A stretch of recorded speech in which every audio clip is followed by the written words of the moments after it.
Esse podcast é apresentado por b9.com.br.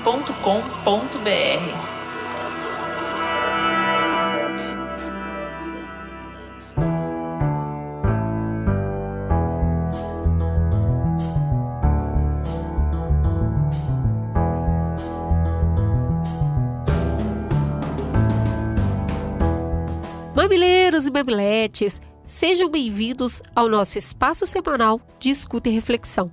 Eu sou a Cris Bartz e essa semana eu estou sozinha, porque a Juva Lauer foi curtir suas merecidas férias. Como se isso não bastasse, eu também estou com uma rinite muito atacada, me deixando fanha. Parece que não é uma boa ideia sair por aí colocando fogo nos biomas, não é mesmo? Segura na minha mão e vamos juntos!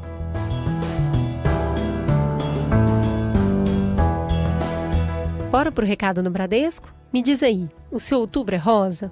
Outubro foi o mês escolhido para uma grande campanha sobre a importância do diagnóstico precoce de câncer de mama. Todos os anos, os lacinhos cor-de-rosa que vemos em vários lugares servem para nos lembrar da importância desse assunto. Dessa vez, o Bradesco resolveu integrar esse movimento com uma baita campanha em redes sociais. Com um conteúdo especialmente criado para conscientizar, engajar a população e tirar dúvidas de mulheres e homens, cis e trans, de todo o Brasil sobre esse assunto. E no IGTV do Bradesco, a Jaci Lima está tomando conta dos recados sobre o assunto com uma série semanal de vídeos para informar de forma criativa e consistente. O primeiro desses vídeos já está no ar. Escuta só um trechinho. Falando nisso, você sabe como surgiu o Outubro Rosa?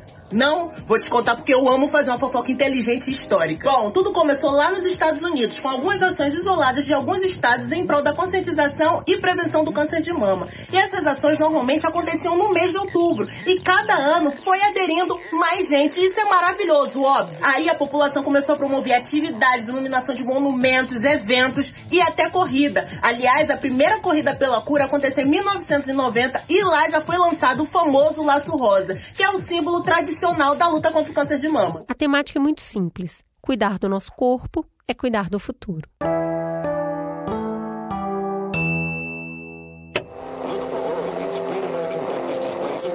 Um homem foi condenado pela justiça, preso e cumpriu sua sentença.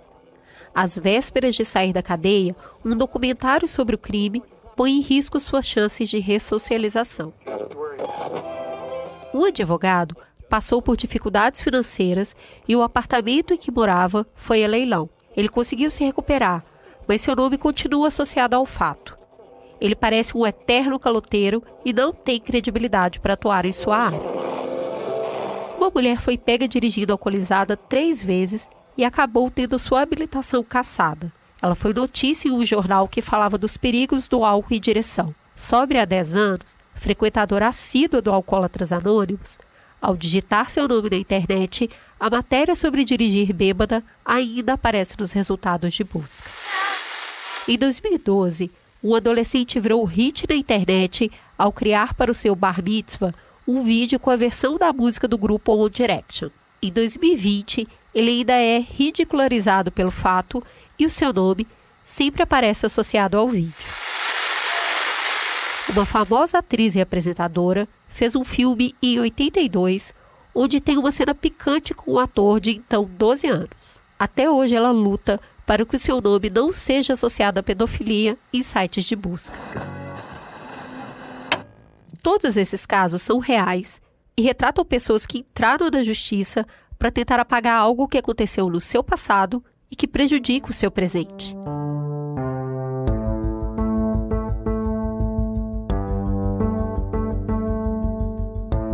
Se antes uma notícia de jornal ficava escondida nos arquivos físicos e tendia ao esquecimento, com a internet nada é esquecido. Ela funciona como uma memória infindável e de fácil acesso a todos. Para aplacar uma possível punição eterna, a Europa instituiu a Lei do Direito ao Esquecimento. Em linhas gerais, pode-se dizer que ela se refere ao direito de que uma pessoa não tenha o fato ocorrido num determinado momento da sua vida exposto ao público indefinidamente.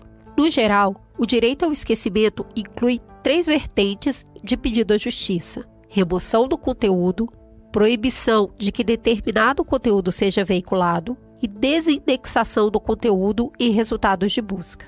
Até hoje, cerca de 860 mil solicitações foram feitas, pedindo a retirada de 3,4 bilhões de links do ar. 45% dessas demandas foram atendidas. Quem nos informa isso é o próprio Google, que mantém um site para divulgar dados sobre esse tipo de demanda. O Brasil só perde para a Rússia no ranking dos países que mais enviam ordens para o Google remover conteúdo. Desde 2009, foram mais de 5 mil solicitações, envolvendo cerca de 54 mil itens na internet. 70% desses pedidos são assinados pelo Judiciário. E, para piorar, em ano eleitoral, aconteceu um aumento de 35% entre 2012 e 2016 nos processos movidos por político para retirar conteúdo do ar. O medo é que, se o direito ao esquecimento for acolhido pelo STF, dará maior vazão a esse tipo de solicitação. A rede foi feita para preservar a informação. Lembrar é a regra. O esquecimento é a exceção. Inclusive, a gente está vivendo num momento mais propenso ao lembrar do que ao esquecer. É nessa direção que vão inúmeras comissões da verdade sobre ditadura, escravidão e vários outros temas que se fiam na memória para escrever o presente e não repetir erros no futuro.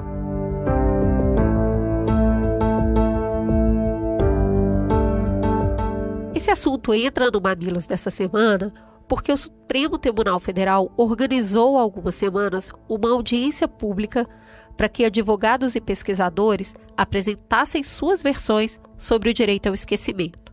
A audiência foi convocada pelo ministro Dias Toffoli, que é relator de um caso específico que chegou ao tribunal e que terá repercussão geral.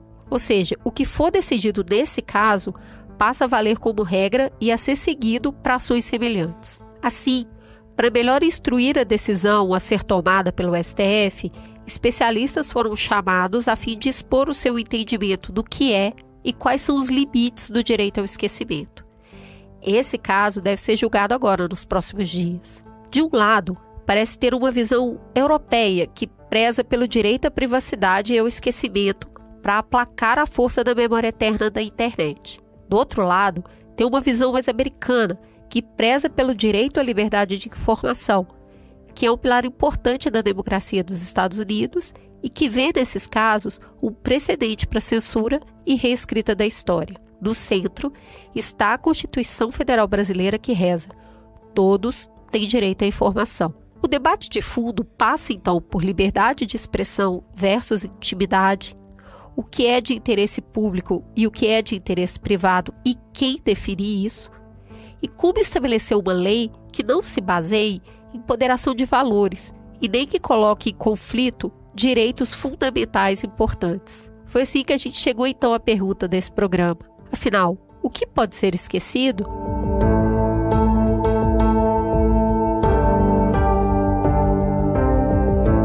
Essa conversa parece morar na interseção entre notícia, tecnologia e direito.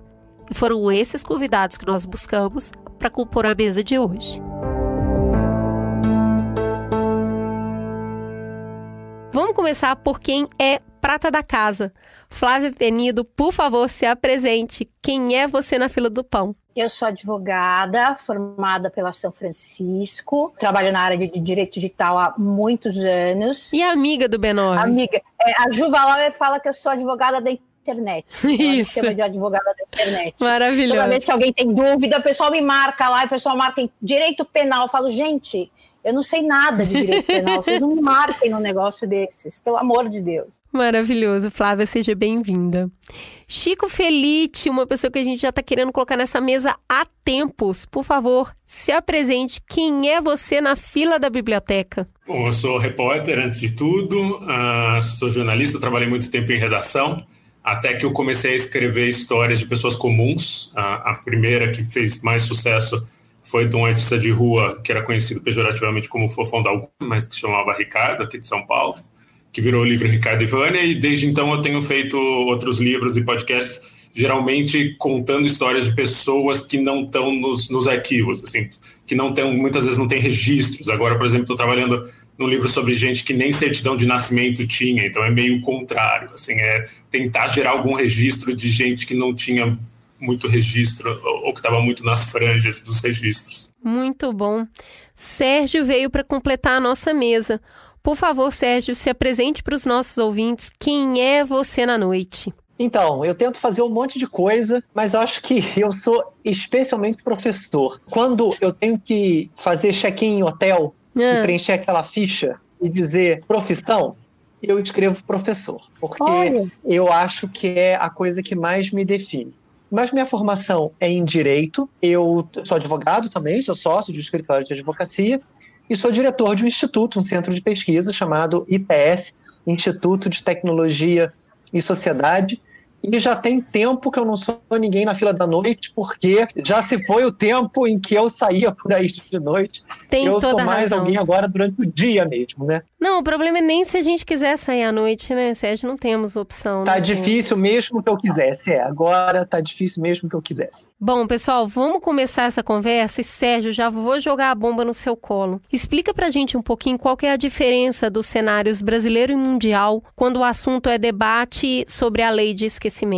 Olha, eu acho que o importante é começar explicando de onde vem essa ideia de direito de esquecimento, porque ela, inclusive, ela é fundamental para a gente saber do que a gente está falando. O direito ao esquecimento começa a ser discutido no final dos anos 60, há casos anteriores, tá? Mas eu vou falar do caso mais importante, mais emblemático, um caso ocorrido na Alemanha, no final dos anos 60. Trata-se de um sujeito que havia participado de um ataque a uma base militar, e nesse ataque alguns soldados morreram. E esse sujeito, então, foi preso, foi condenado e ficou alguns anos preso. E ele estava prestes a sair da cadeia quando um canal de televisão, na Alemanha, decidiu fazer um documentário narrando o que havia acontecido anos atrás. E meu preso fala assim, bom, mas justo agora que eu vou sair da cadeia, vocês vão fazer um documentário dizendo que eu participei, mencionando o meu nome, mostrando o meu rosto, isso vai perpetuar minha pena, porque eu cumpri minha pena. Você pode gostar ou não gostar, dizer que foi curta, queria mudar a lei, mas para a lei que está em vigor hoje, eu cumpri a pena. E agora, quando eu vou sair, se você faz o documentário, eu vou ter dificuldade em conseguir um novo emprego, me relacionar afetivamente, alugar um apartamento. E para piorar a história, o documentário ainda enfocava algumas coisas que aparentemente não tinham nada a ver com o ocorrido, com o crime, que era o fato de ele ter relações homossexuais, enfim, alguma coisa assim, que não tinha nada a ver com a história. E lembrando, né, estamos nos anos 60, né, em que isso tinha uma repercussão maior do que tem hoje em dia. E ele então propõe uma ação judicial para impedir que esse documentário fosse exibido, porque seria danoso para a reinserção dele na sociedade. Ele perde em primeiro grau, mas quando a decisão chega na Corte Constitucional Alemã, ele ganha.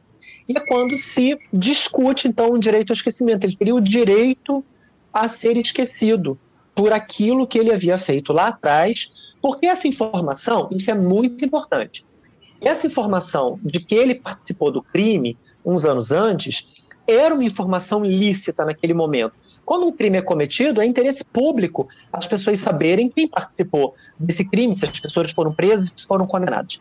Mas, passados alguns anos, a circulação dessa informação poderia acarretar um dano a ele. Então, o direito ao esquecimento surge a partir dessa discussão. Mas muda tudo em 2014, por conta desse caso que você mencionou de um advogado espanhol que quase perde o imóvel dele no leilão, porque ele tinha uma dívida com a Espanha, e aí ele propõe uma ação judicial, e vejam só que interessante, ele não propõe ação judicial para remover a informação, que era uma notícia de jornal. Ele propõe uma ação judicial para que o Google não mostre mais esse resultado. Então, esse pedido dele é um pedido substancialmente diferente do pedido anterior, porque no anterior, a pessoa que estava presa não queria que aquela informação fosse veiculada.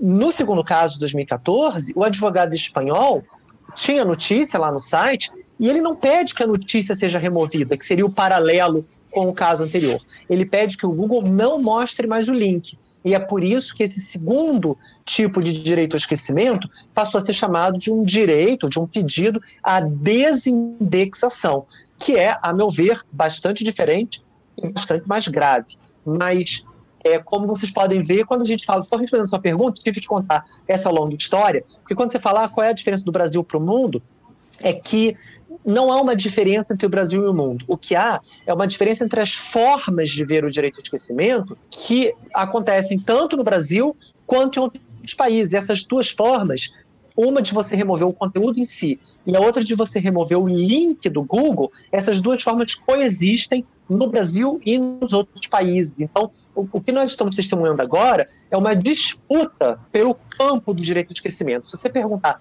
o que é o direito ao esquecimento, essa pergunta é uma pergunta difícil de ser respondida, porque ela pode ser interpretada, pelo menos, a partir dessas duas concepções.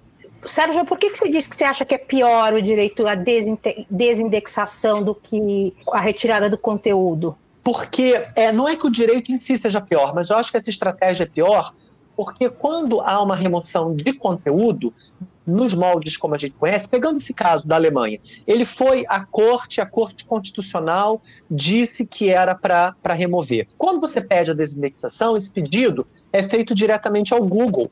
E a gente está transferindo para um ente privado a decisão de dizer se esse conteúdo é ou não lícito. Nós estamos transferindo para um ente privado a tomada de decisão sobre se aquele conteúdo conta ou não com interesse público para ser acessado. É nesse sentido que eu acho pior. E, quer dizer, e também tem outras questões. Você faz uma remoção seletiva, porque você não encontra pelo Google, você encontra por outro buscador, né? Então, acho que é uma estratégia bem ruim e que nem deveria se chamar direito de esquecimento, né? Nesse sentido que você está falando, pelo que eu li na pauta, tem até quase um mini tribunal dentro do Google para poder analisar caso a caso o que foi pedido para remover, se vai remover ou não.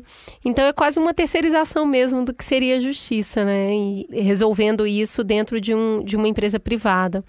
Mas, Flávia, eu queria te perguntar, dentro desse histórico que o Sérgio trouxe, do que é essa lei, do que elas propõem, então qualquer um pode fazer pedido de remoção de conteúdo por se considerar no direito de esquecimento?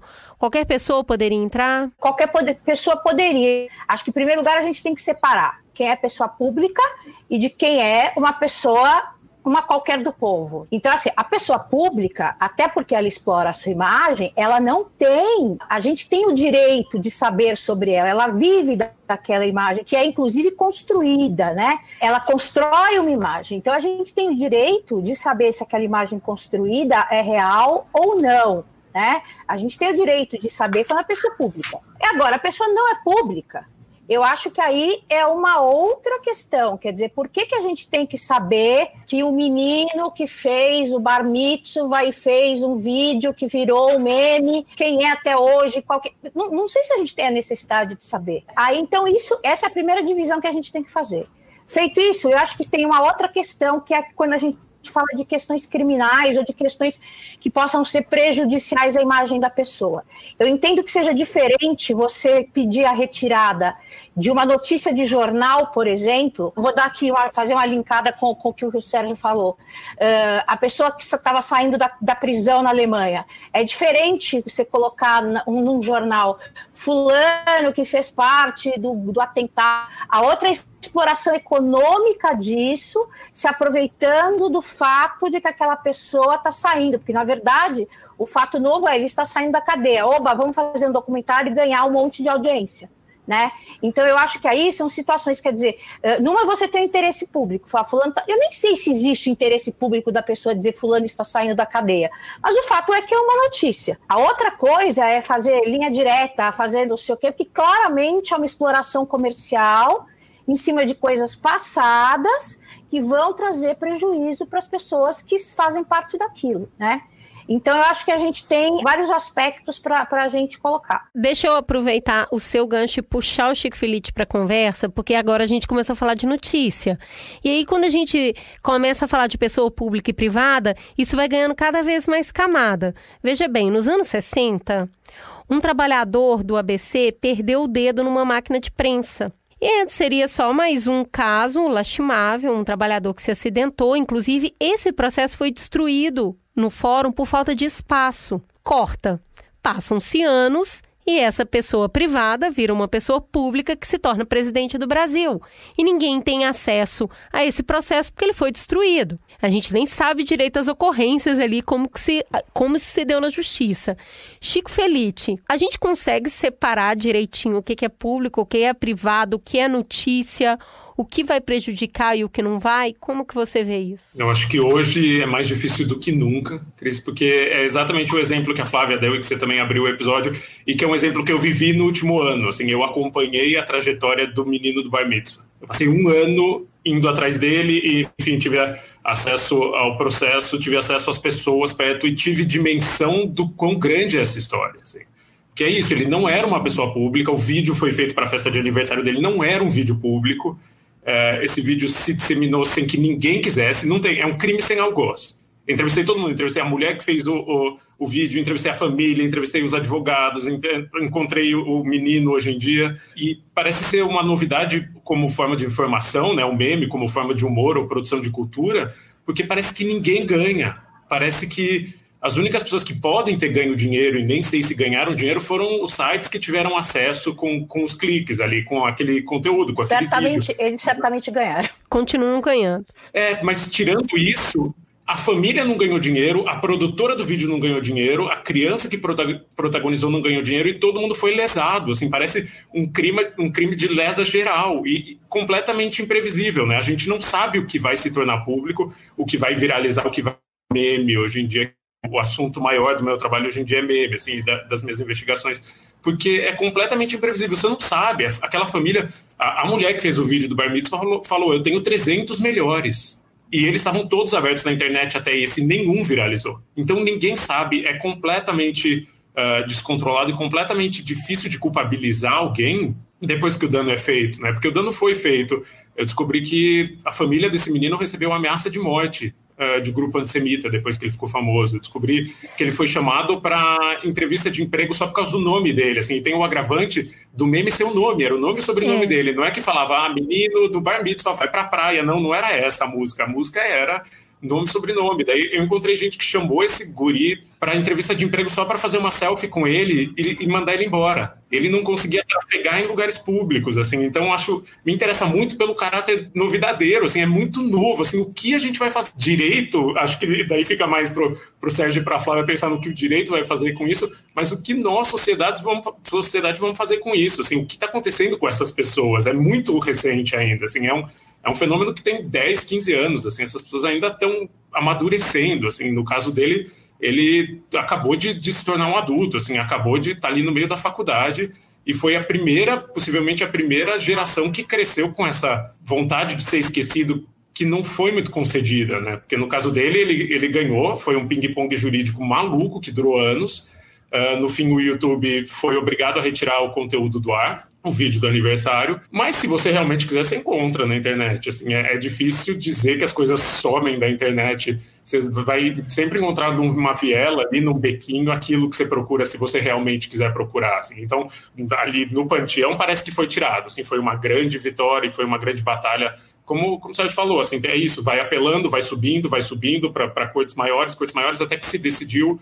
E os argumentos são muito ricos, assim, tem juiz que diz é impossível retirar alguma coisa da internet, é tipo tentar, e compara com tentar pegar água com a mão, assim, é tentar pegar água com a mão, tirar alguma coisa da internet. E aí, Chico, eu fico até com aquela sensação de lei do esquecimento, que eu acabo falando tanto no assunto que eu quero esquecer, que é aí que ele nunca mais some. É um desses casos, você acha, principalmente esse do Bar Mitzvah ou da atriz que a gente falou aqui, que tenta dissociar o nome dela de pesquisa. O próprio caso que chegou ao STF é sobre uma família que quer esquecer uma tragédia que aconteceu com um familiar e o nome do caso é o nome da familiar.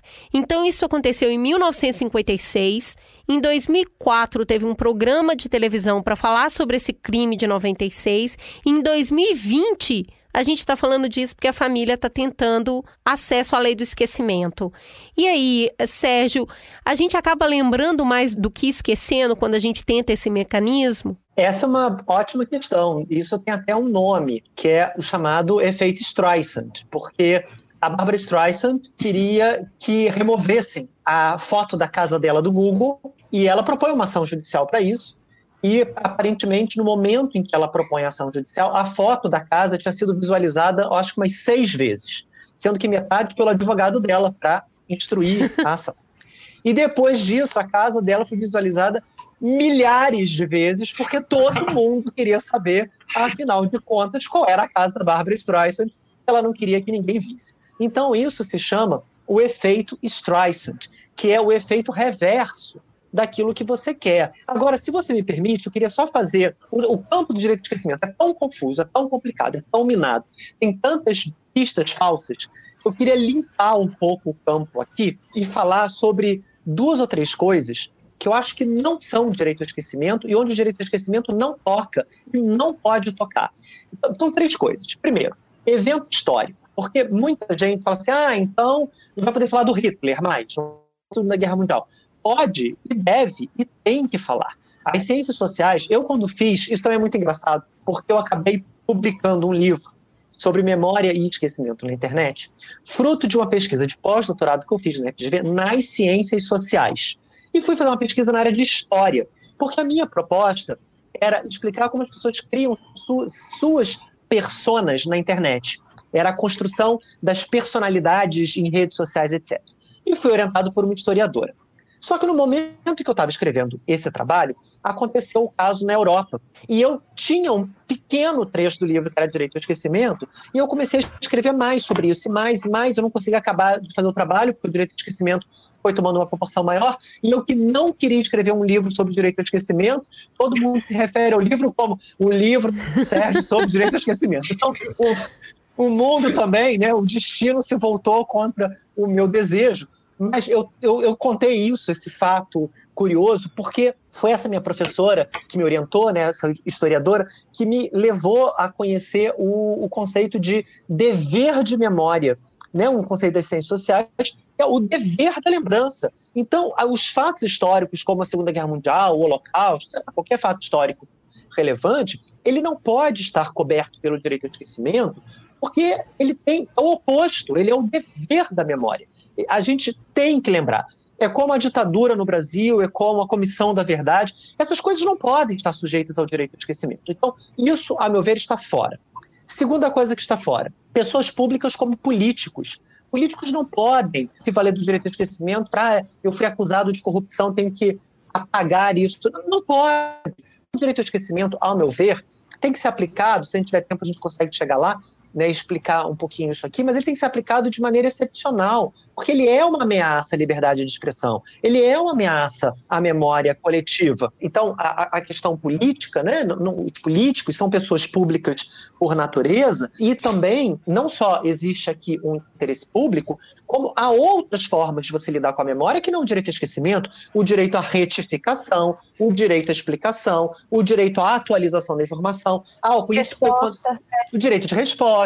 Ele foi acusado de corrupção e foi absolvido. Bom, então você coloca um parágrafo adicional dizendo 3 anos depois ele foi absolvido e está tudo certo. Essa informação tem que estar lá. Terceira e última coisa. O caso da apresentadora, para seja tratado, eu já participei de muitas bancas de doutorado, de mestrado, que tratam desse caso como um caso de direito ao esquecimento, né? O termo que é buscado, ela gostaria de remover, é Xuxa pedófilo, né? Por causa do filme Amor Estranho Amor. E ela tem uma ação judicial. Só que, a meu ver, esse não é um caso de direito ao esquecimento, porque para ser direito ao esquecimento, o primeiro requisito é que seja verdadeiro. O direito ao esquecimento só lida com a verdade. E a Xuxa não é pedófila, não há qualquer indício, qualquer acusação, ela nunca foi. Se alguém foi pedófilo nessa história, foi o personagem dela naquele filme. Quando não é verdade, a gente saiu do campo do direito ao esquecimento para ir para outro campo, o campo da remoção do conteúdo que seja um conteúdo ilícito. Se eu xingo a Flávia, se eu xingo o Chico no Facebook e digo que o Chico é corrupto, ou que é pedófilo, qualquer coisa assim, né, ele vai notificar o Facebook e vai dizer, remova essa informação, porque isso é uma mentira, porque ele está me difamando, está me caluniando. Ele vai ter o direito de remoção dessa informação, porque, de fato, eu ofendi, de fato, eu ataquei a honra dele, mas isso não é direito ao esquecimento, porque isso é a remoção de um ato meramente ilícito. Então a gente tem que ter isso em mente, porque o direito ao esquecimento é tão complicado, se a gente for trazer para a discussão esses elementos que ficam fora do direito ao esquecimento, a disputa sobre o que ele é fica ainda mais complexa do que do que naturalmente a gente já tem que enfrentar. Antes da gente entender um pouquinho, então, quem teria esse direito, eu queria perguntar para a Flávia um pouquinho dessas leis que já existem no Brasil, que asseguram a retirada de conteúdos na internet, por quê, para quem pode ter acesso às leis que a gente já tem hoje. Então, o que já está estabelecido de retirada de conteúdo? Bom, aí eu vou voltar para aquela velha coisa que eu falo sempre, né? A gente só mudou para o novo formato que a gente tem hoje, que alcança muito mais gente e tem uma rapidez muito maior, né? Mas os conceitos de calúnia, difamação, por exemplo, do Código Penal, o Código Penal é de quando? A década de 40, né? Alguma 40, coisa assim. 40. Entendeu? O Código Civil foi refeito tem pouco tempo, mas a base dele é do início de 1916. Então, assim, você tem várias, por exemplo, um conteúdo que afete sua imagem, você vai invocar o Código Civil, né? Se você tem conteúdo de direito autoral que está lá sendo infringido, você vai invocar a lei de direito autoral. Vai depender muito dos casos. Você tem o Código Penal sobre questões de calúnia, injúria, difamação. O Marco Civil da Internet ele dispõe de como você retira o conteúdo, que você só pode retirar o conteúdo depois de uma decisão judicial, mas os conceitos estão aí faz tempo, né? A única coisa é que realmente a gente não tem mais controle, tá mais difícil de você controlar como é que você age, né? Hoje de manhã eu lembrei de uma palestra na Flip, que foi aquele Robert Darnton, eu não sei se vocês conhecem ele. Ele colocou uma questão muito importante com essa questão do dever de memória que você falou. Ele falou que nas pesquisas históricas, quando você vai pesquisar, por exemplo, um jornal, não é só a matéria que você está procurando que você olha. Você olha se aquela matéria estava na primeira capa do jornal, se ela estava na contracapa, quais eram as matérias que circulavam aquela matéria, entendeu? Então, a retirada de um conteúdo, voltando para a excepcionalidade que o Sérgio falou, pode comprometer, inclusive, a pesquisa histórica futura. Chico, eu queria te chamar aqui para fazer uma reflexão sobre os tempos da notícia e do jornalismo. Quando eu estava fazendo essa pauta, eu fiquei pensando se o direito ao esquecimento não poderia virar quase um direito à evolução, sabe? Porque eu fiquei pensando na história do apóstolo Paulo na Bíblia. O cara estava perseguindo lá os cristãos e ele era bem carrasco nesse sentido, né? E de repente chega um momento na vida do apóstolo Paulo que ele é tocado pela luz divina e tudo mais, e ele se converte e ele vira um grande defensor dos cristãos, e ele se aproxima muito do cristianismo e vira um grande pregador que tocou a vida de muita gente. E eu fico pensando, se fosse hoje em dia, se o apóstolo Paulo conseguiria ter direito a mudar tanto assim de opinião, a se transformar numa outra pessoa, se esse passado dele tivesse aí colocado na internet, exposto na internet, se algum cristão daria chance para ele mudar. Como que você percebe esse registro de quem a gente já foi no passado, o que a gente pensou, e esse fantasma que te acompanha tantos anos depois? Então, essas notícias de passado perseguindo as pessoas do presente. Como é que você vê isso? Deixa eu só complementar uma coisinha para o Chico responder também. Eu lembrei, sabe o quê? Da cultura do cancelamento. Quer dizer, uma pessoa que tuita uma coisa há 10 anos atrás... Eu não sou a mesma Flávia que eu era 10 anos atrás. E hoje em dia... Graças a Deus, né? Exatamente. Então, assim, eu acho que isso junta as duas perguntas. Dessa moda das pessoas ficarem cavocando. Eu não estou dizendo que elas não possam, mas você tem verdadeiros linchamentos virtuais só pelo fato da pessoa ter mudado muitas vezes para melhor. Eu acho que as duas coisas se cruzam muito, assim, a questão da Cris e a questão da Flávia, porque somos arqueólogos digitais, assim, acho que toda pessoa se sente no direito de vasculhar o passado do outro, e aí eu incluo a mídia também, porque começou com uma atividade mais amadora, mas hoje em dia é uma editoria da imprensa, assim, a imprensa gosta de ir atrás de opiniões de 10, 20 anos de uma pessoa que foram publicadas e trazer aquilo de volta sem contexto, e eu não sou contra você pegar algo que foi dito ou foi feito no passado, é claro, como o Sérgio bem disse, ainda mais numa pessoa pública. Você é público, você tem que se responsabilizar pelos seus atos e suas posições. Mas a vacina para tudo isso chama contexto para mim. Você precisa contextualizar o que vai ser dito. Porque se você expõe uma coisa que hoje em dia soa completamente estapafúrdia ou completamente ofensiva para um grupo de pessoas ou para alguns grupos de pessoas, sem contextualizar, é um linchamento. Você tem um intuito com aquilo, né? Não é uma notícia, você está culpabilizando uma pessoa. Então, pegando um exemplo prático, eu me aproximei bastante da Rogéria no Fim da Vida, que era, enfim, a artista, enfim, se definia como a travesti da família brasileira, né? Era como ela se chamava. E a mídia tinha um interesse muito grande, um interesse fálico muito grande da Rogéria, assim, era o que perguntavam para ela toda vez, assim. E de uma época em que a imprensa achava ok você falar de pessoas LGBTQs em função das partes, dos órgãos dela. E a Rogéria sempre falou, porque era sempre o assunto de toda entrevista. Daí o tempo vai passando, a discussão vai ganhando novos termos e vai ganhando uma sofisticação.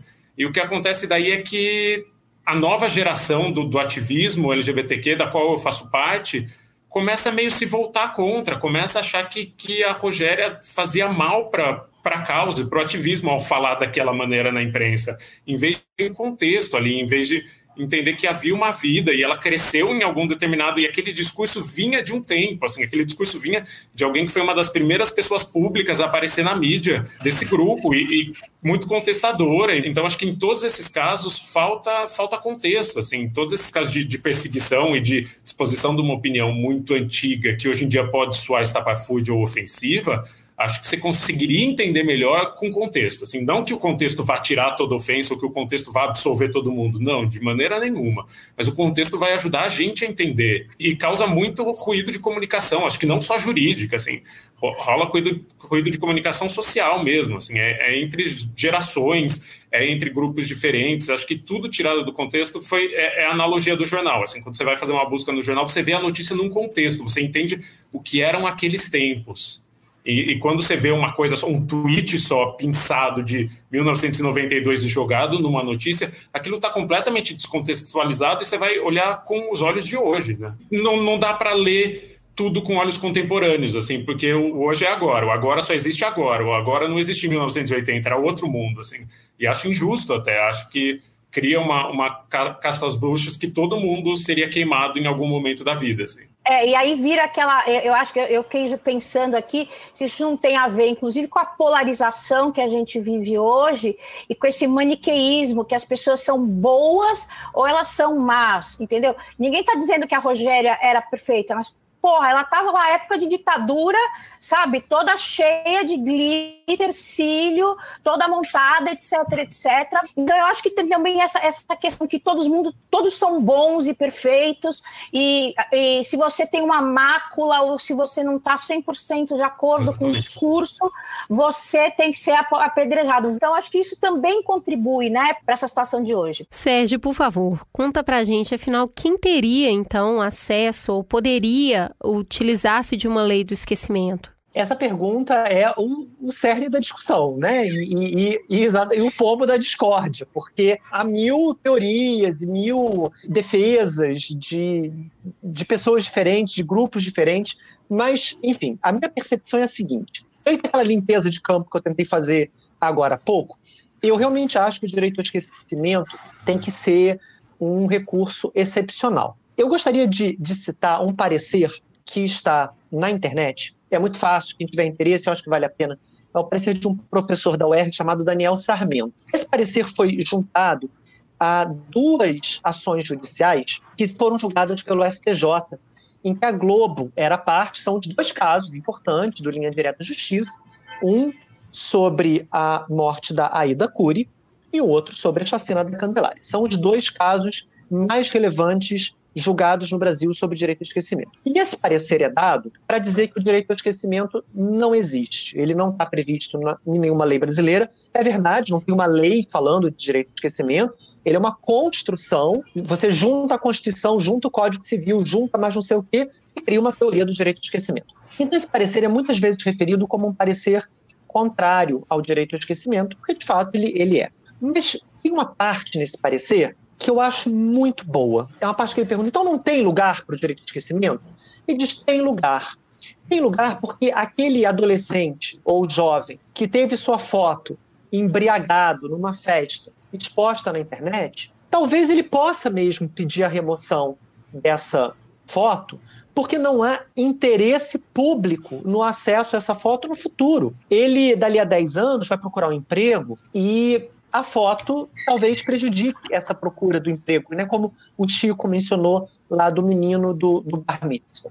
Então, o que o Daniel propõe, com que eu estou totalmente de acordo, o direito ao esquecimento seja muito excepcional, mas que venha a atender indivíduos privados, anônimos, que não sejam políticos, que não sejam pessoas públicas nas suas ações públicas. Em algumas circunstâncias da vida, né, alguma informação sobre essas pessoas foi divulgada, só que agora, passado algum tempo, essa informação pode constituir um potencial dano a que essa pessoa tenha um emprego, se relacione efetivamente, ou alugue um imóvel, ou qualquer coisa que seja. Nesse caso muito específico, é onde eu consigo ver uma entrada do direito ao esquecimento. Para todo o resto, eu acho que tem que ser direito de explicação, de resposta, de atualização, etc. Eu lembro que teve uma época que a Califórnia estava pensando em fazer ou fez uma legislação que quando as crianças fizessem 18 anos, eles zeravam tudo. O que eu acho uma ideia bem interessante, porque realmente, graças a Deus, não tinha internet na época. Eu agradeço todo santo dia, Flávia. Todo dia, entendeu? Então, eu não sei, você sabe se essa lei chegou aí para frente ou se era uma ideia, porque para adolescente realmente acho que é uma coisa que vale a depender do caso. Você lembra? Olha, não, eu me lembro da discussão, eu não sei da lei, mas eu me lembro, não sei se a lei chegou a ser aprovada, eu me lembro dessa discussão, eu não lembro se foi o Jonathan Zittrain, mas foi um teórico muito importante, teórico americano, que falava da falência dos direitos de personalidade. A pessoa declararia sua falência dos direitos de personalidade. Eu aprontei tanto na minha adolescência que agora eu quero mudar de nome, quero virar outra pessoa. Isso acaba sendo uma coisa meio radical. Eu realmente acho que eu sou um defensor da educação sempre.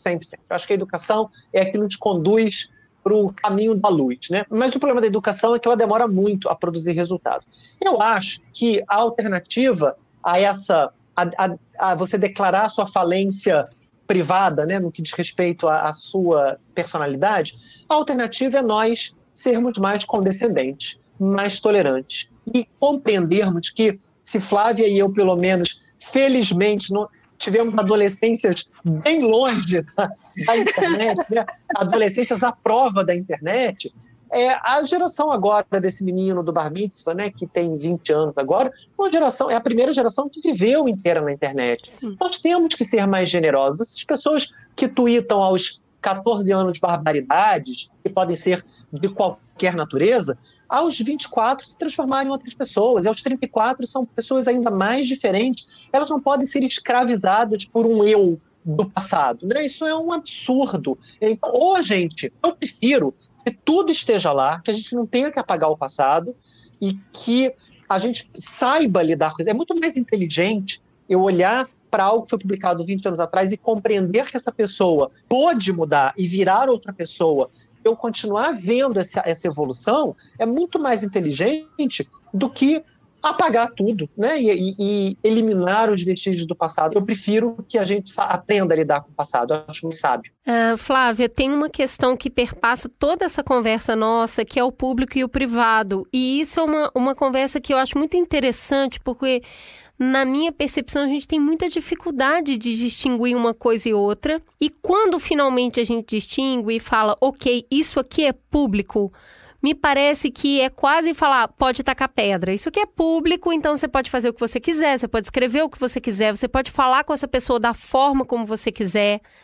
Essa percepção que a gente tem do público e do privado, quando a gente está se dirigindo a outra pessoa, que diferença faz?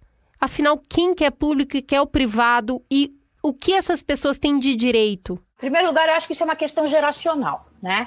A gente está numa geração que a gente cresceu no analógico e teve que mudar para o digital. O próprio caso do Bar Mitzvah, por exemplo, é um caso desses, porque a pessoa que colocou o vídeo no YouTube, ela simplesmente cometeu o deslize, ao invés de tornar o vídeo privado, colocou no público. Entendeu? Provavelmente alguém de 40, 45 anos, que não estava tão ambientada com a internet, queria colocar isso para a família, subiu o vídeo e não viu que estava público para todo mundo. Alguém viu e tornou. Então, isso é uma questão geracional. Você vai pegar o Instagram do meu filho, que vai fazer 24 anos agora, Gente, é assim, as fotos do Instagram é tudo uma coisa assim, são lords, imagina, são todos assim, mesmo stories, é tudo muito bem colocado, eles sabem fazer essa distinção, essa geração já sabe trabalhar muito melhor com essa questão. Uma coisa que causa muita confusão desse público e privado é o seguinte, você está na sua sala lá de pijama, tuitando, achando que isso que você está numa conversa de bar. Não é uma conversa de bar, aquilo é publicação, aquilo vai fazer memória, aquilo vai ficar na história. Tudo que você está colocando na internet é perene, não é uma coisa porque a conversa de bar você falou, acabou, entendeu? É assim, isso é a primeira coisa que a gente tem que pensar. A liberdade de expressão tem limites bem expressos, tanto dentro da Constituição quanto no resto da legislação. Então, eu acho que falta um pouco isso que o Sérgio falou, a educação. É uma geração que acha que pode falar tudo, acha que pode fazer tudo. Então, não é que o que pode e o que não pode. Está muito claro que não pode. É que as pessoas exorbitam, né? Mas eu acho que é uma questão geracional. Eu acho que essa geração de 25 anos, 20 anos, já vai ter esse problema muito mais bem resolvido. Eles têm muito mais traquejo, né, social, digamos assim, do que a gente. Então, eu acho que isso, com o tempo, vai melhorar. Chico, a Flávia está falando do ponto de vista do público e do privado, das pessoas, e eu queria saber dos veículos. Qual que é a sua opinião? Porque hoje em dia, quando um veículo repercute uma notícia do que é de pessoas privadas, levando a ganhar escala em informação, ou até de pessoas públicas, né, publicando informações que ainda não estão verificadas, ou levando informações que vão trazer grande sensacionalismo em cima dos fatos, e isso fica perpetuado, né, porque quando a gente joga no Google, a maior parte das informações que vem são notícias, e quando você entra nessas notícias, elas partiram de redes sociais, né, é bem comum ver isso hoje. Qual você acha que é a responsabilidade ou a evolução do jornalismo diante desses novos cenários? Eu acho que a internet era uma criança, assim. Acho que a gente acompanhou o crescimento da internet como se ela fosse um bebê, como se ela tivesse nascido, assim. Quando ela nasceu e se popularizou ali, fim da década de 80, começo da década de 90, ela era um bebê, ninguém fazia ideia do que fosse. Ela foi virando uma criança meio inconsequente e a gente, mídia, começou a também agir como crianças inconsequentes, que foi essa época que a gente não tinha muita noção que podia publicar o vídeo do Bar Mitzvah, que é o grande exemplo dessa conversa. Assim, não tinha noção das proporções que aquilo podia tomar e das consequências que aquilo poderia ter para uma pessoa. Eu acho que no fim a gente esquecia na internet que são só pessoas, a internet é só um meio de juntar pessoas, mas dos dois lados da tela são pessoas, assim, e parece que por um tempo, quando a internet era uma criança meio inconsequente, a imprensa esqueceu um pouco disso. Então você tinha veículos sérios que hoje em dia é impensável. Nessa época, por exemplo, do vídeo do Bar Mitzvah, todos os veículos sérios do Brasil repercutiram, hoje em dia não repercutiriam mais, porque acho que o quê? A gente cresceu e está tomando consequência junto com a internet, a gente está entendendo, está amadurecendo e entendendo que aquilo vai ter consequências, que aquilo pode destruir a vida de uma pessoa. Não pode só... Porque acho que por muito tempo foi o oba-oba, né? A gente ficou muito deslumbrado de, meu Deus, a internet faz as pessoas ficarem famosas do dia para a noite. Mas ela também pode deixar cicatrizes que vão durar o resto da vida. Então acho que teve um momento que, sim, toda a mídia repercutia tudo. E hoje em dia os veículos mais sérios estão cada vez mais pesando a mão. Mas, claro, você vai ter veículos, enfim, perfis de Instagram e isso, porque é exatamente o que a Flávia falou. Hoje em dia tem perfis que são veículos gigantescos, maiores do que qualquer jornal, ainda repercutindo, independente da consequência que isso vai ter para a pessoa. Então, acho que houve um amadurecimento, sim. Acho que ninguém sabia o que estava fazendo, assim, e não culpo a imprensa. Assim, é um meio meia-culpa aqui. Assim. Acho que a gente fez muito mal, mas sem saber que estava fazendo muito mal. Não teve dolo, foi ingenuidade mesmo. Ninguém sabia. Acho que nenhuma das partes sabia. Eu acho que isso junta com a questão do Sérgio, que fala que falta educação. O ensino do direito, tanto publicidade, que é onde eu falo mais e tal, e o ensino de direito no jornalismo, ele é muito falho. Eu acho que falta, e às vezes eu nem vou dizer que é falta de conhecimento dos professores, mas é muito diferente um advogado falar com um advogado e um advogado falar para um jornalista. Volta e meia, jornalista fala, Flávia, o que você acha disso, daquilo, não sei o que, publico, não publico?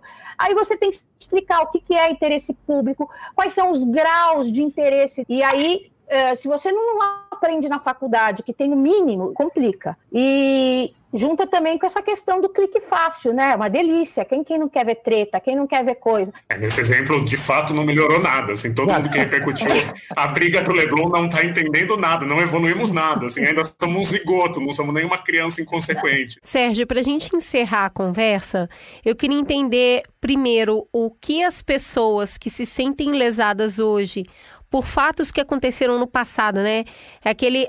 O zumbi que está perseguindo a pessoa ali, porque ela falou ou até enfrentou um processo judicial, mas ela cumpriu ali o que foi determinado.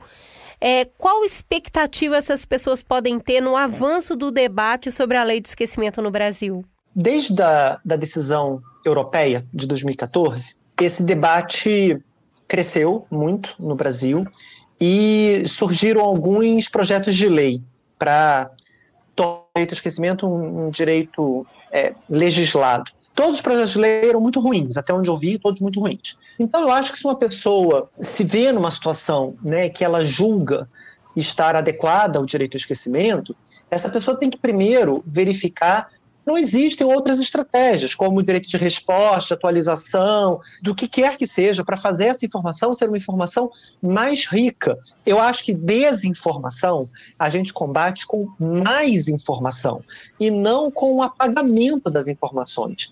Eu acho que o apagamento das informações é o último recurso, é aquele que não tem mesmo nenhum interesse público. Não há interesse público nesse debate, não há o que fazer com essa informação, e aí você pede a remoção desse conteúdo. As decisões do Brasil ainda são um pouco contraditórias, porque o direito ao esquecimento tem várias camadas. Tem a camada da remoção, tem a camada da desindexação do Google, tem decisão falando de semi-desindexação, assim, você não vai desindexar, mas não vai aparecer na primeira página de pesquisa do Google, vai aparecer depois. Então, as possibilidades são muitas. Flávia, mas então, deixando de lado a lei do esquecimento, alguém que está sendo prejudicado hoje por alguma questão desse tipo, o que ela tem que fazer? Na verdade, isso é crise de rede social, né? A gente chama tecnicamente, fala de crise em rede social. O problema de crise em rede social é justamente a gente explicar que às vezes a melhor estratégia é não fazer nada, né? É a maior dificuldade que a gente tem. Eu não sei se vocês lembram, quem é mais antigo lembra, acho que foi o primeiro caso de publicidade que surgiu, que teve esse efeito Streisand que o Sérgio falou, que foi o caso do Meu Carro Falha, da Renault. Vocês lembram desse caso? Esse caso foi o seguinte, uma moça tinha um Renault que falhava. Ela tinha comprado zero e falhava. E ela criou um Tumblr e um Twitter chamando Meu Carro Falha, tá? Todo dia que ela ia ligar, ela filmava, ó, meu carro tá falhando, a Renault disse que isso não é nada, olha só, eu não consigo ligar. Tinha 80 seguidores, 100 seguidores. Muito bem, o que aconteceu? O marketing foi falar com o jurídico da empresa. É a coisa mais difícil que tem é você convencer o jurídico de uma grande empresa que às vezes não fazer nada é melhor do que fazer alguma coisa. O que fez o jurídico? Notificou e mandou tirar o conteúdo. O que aconteceu? Ela publicou a notificação. O que aconteceu? Marcelo Taz, na época, começou a twittar. Então, assim, um perfil que tinha 100 pessoas, de repente passou a ter 100 mil pessoas, entendeu? E aí as considerações negativas foram horrorosas. Então, definitivamente, sair processando nem sempre é a melhor coisa. Por que eu estou falando isso? Eu acho que você tem que entender como funciona a internet, para poder se utilizar dos mecanismos dela a seu favor e não contra. Então, por exemplo, ao invés de você retirar conteúdo que é negativo, o que você faz? Direito de tal, você nunca... Advogado não trabalha sozinho nunca. Advogado trabalha como zagueiro, eu sempre falei isso. Você não fica na linha de frente. Você contrata um PR que vai fazer o quê? Vai construir conteúdos positivos. Vamos pegar então a médica que foi processada por imperícia. Coloca lá, a médica tal, foi na palestra X, consegue publicar, vai fazendo com que as notícias positivas subam, entendeu? Na página do Google, ao invés, aquilo lá é mais antigo, tem menos importância, aquilo vai naturalmente para trás. Então, eu acho que tem várias soluções que você pode ter, que você pode construir, que não necessariamente passem pelo apagamento da história. Perfeito, estou aqui aplaudindo a Flávia. E Chico, quando a gente pega uma história que pouca gente conhecia, como, por exemplo, a história que você escreveu do Fofão da Augusta, que era uma pessoa relativamente conhecida no seu espaço, mas ganhou o Brasil pelas mãos sensíveis que você usou para narrar essa história, qual é o tipo de responsabilidade que implica em talvez tirar uma pessoa do anonimato e levar ela para ser conhecida por tanta gente? Cara, toda a responsabilidade, assim, e acho que é o outro gume da faca que a gente estava discutindo, assim, tem o direito ao esquecimento e eu gosto muito do conceito de direito à memória também, porque tem pessoas que não vão entrar para a memória, tem pessoas cuja história não vai ser compilada, não vai ser contada se não houver um esforço ativo, assim, desde que eu soube que a gente ia falar de direito ao esquecimento, eu entrei muito numa pira existe um termo que chama violência arquival, que parte do pressuposto que o arquivo, o que significa arquivo em grego, é casa do mandatário, casa de quem tem poder. Ou seja, o grande poder do arquivo, e a internet é um grande arquivo, é dizer essa história nós vamos guardar, essa história nós não vamos guardar. Por que isso? Porque as histórias que a gente conta e as histórias que a gente lê são as histórias que definem nosso mundo, vão definir como a gente vê o mundo. Então, a gente confiar demais no que está na internet, no que já existe e no que já foi registrado, talvez seja andar sempre no mesmo mundo, assim, talvez seja melhor tentar exercer um direito à memória de pessoas que não existiriam de outra forma, assim, é um esforço ativo. E a responsabilidade é imensa, porque no final vai ser um dos registros pelo qual a pessoa vai ser lembrada, né? Vai ser uma das existências que ela teve. No caso do Ricardo, ele morreu logo em seguida, ele morreu 2 meses depois de eu publicar um perfil dele. Então ficou meio como um registro para muita gente, foi aquela imagem, assim, mas acho que vale o esforço, assim, e é um esforço e uma responsabilidade que vai no sentido contrário do esquecer, assim, que é o sentido do lembrar, assim, vamos lembrar dessa história porque ela merece ser lembrada e de tantas outras que não são, e parar de acreditar que está tudo nesse arquivo chamado internet. A internet não tem nada, assim, a internet tem um pedacinho do mundo, a internet não é o mundo, assim, acho que tem muito mais coisa ainda a ser construída e adicionada nessa biblioteca, assim, acho que dá uma impressão de completude, assim, dá uma expressão de um oceano cheio, né, a internet que o mundo inteiro já está lá, não está, assim. O mundo está aqui fora e ainda tem muita coisa para ser anexada nesse arquivo. Gente, amei essa conversa. Eu acho que a gente está abrindo um mundo de informação com várias terminologias novas e camadas de conversa que só vão acontecer se a gente sentar na mesa para falar. O direito ao esquecimento e essa pauta que a gente trouxe aqui hoje exige uma coisa que a gente tem feito pouco: diálogo. Muita conversa, vários pontos de vista diferentes na mesa, porque a sociedade está evoluindo muito rápido e a gente precisa sentar para conversar o que a gente quer construir daqui para frente. Eu adoro a gente não ter resposta nenhuma, nem que é bom, nem que é ruim, nem que vamos lá, nem que peraí.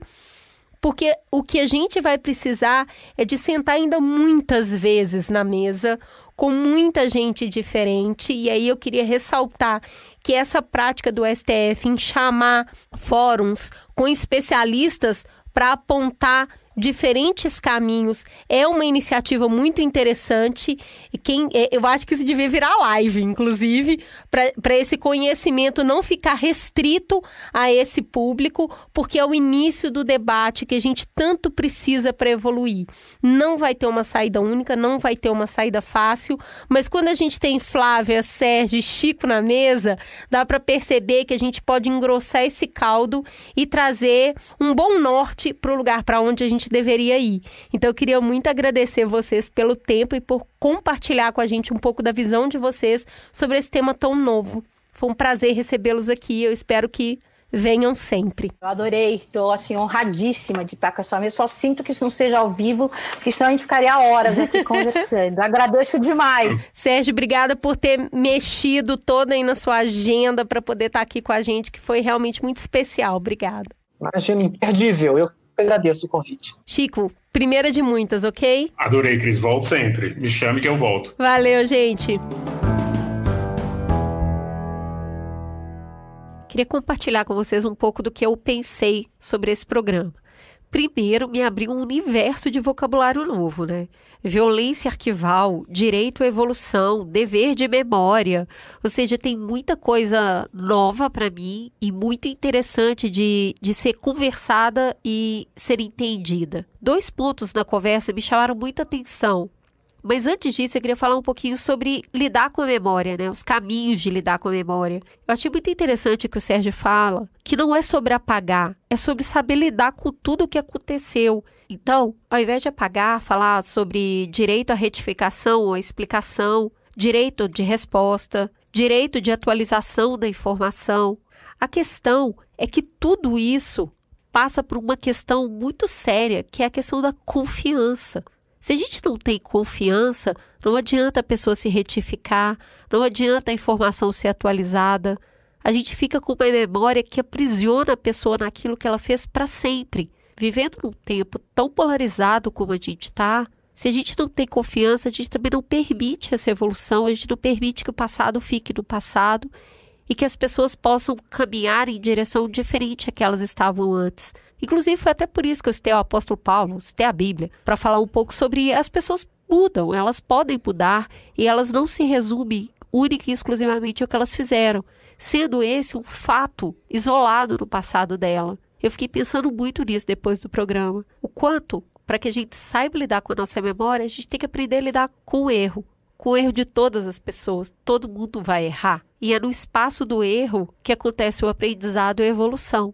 E quem falou isso nem fui eu, foi o Paulo Freire. Os outros 2 pontos que me chamaram muita atenção na conversa é como a gente trata o público e o privado. O que é esse público? A medida do que a pessoa é pública é o quanto ela é conhecida, o quanto ela faz sucesso, e aí o preço dela ser pública, ela poder ser depredada, é poder se falar qualquer coisa sobre essa pessoa, é quase desumanizar, ela virou pública, ela não é mais um ser humano, ela é uma coisa, e aí qualquer um pode falar o que quiser, e isso se torna automaticamente verdade.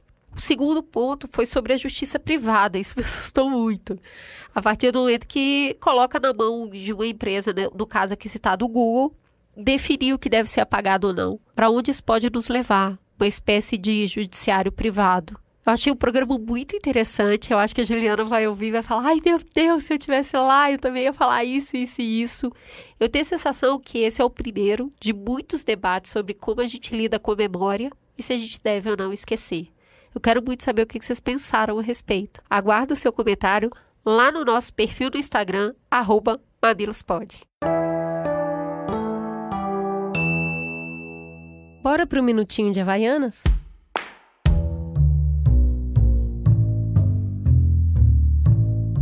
Hoje, o Mamilos e Havaianas estão trazendo uma proposta diferente das últimas semanas. A gente já ocupou as redes sociais com amor, com alegria e rolou até foto de ouvinte casando com direito a amigos emocionados acompanhando o casório no cartório via chat. Modernidade e amor combinam sim. Mas hoje a gente está convocando toda a Mamilândia para brilhar muito. A nova linha Havaianas Glitter foi criada para você sentir o gostinho do glamour no seu dia a dia. E aí você pode me falar assim: ai, Cris, mas eu vou botar Havaiana Glitter pra quê? Pra pegar delivery na porta de casa? Ué, por que não? Um batom, aquela camisa florida que tá no fundo do armário, a saia rodada vistosa, tudo combina com Havaianas Glitter e combina com você, de bem com você mesmo. Vestir moletom, bermudinha, passar o dia de pijama, tudo isso é muito confortável. Mas de vez em quando, vale a pena dar uma produzida pra usar o que te faz bem, diz aí. Então essa semana eu quero todo mundo eleganza e extravaganza na hora de dar uma voltinha na portaria ou mesmo para produzir aquela foto delicinha pro Instagram. Combinado? Então bora que eu quero ver isso. Posta sua foto no Insta e no Twitter e marca @mamilospod pra gente ficar sabendo. O seu glamour inspira o glamour dos outros. O Mamilos é uma produção B9. Apresentação de Juvalauer e Cris Bartz. Coordenação geral, Carlos Merigo, Juvalauer e Cris Bartz. Direção, Alexandre Potashev. Produção, Beatriz Fiorotto. Apoio à pauta e pesquisa, Iago Vinícius e Jaqueline Costa. Edição, Mariana Leão, com trilhas de Andy Lopes. Capa, Elô D'Angelo. Coordenação digital, AG Barros, Pedro Estraza e Lucas De Brito. Atendimento e comercialização, Raquel Casmala, Camila Maza e Thelma Zenaro.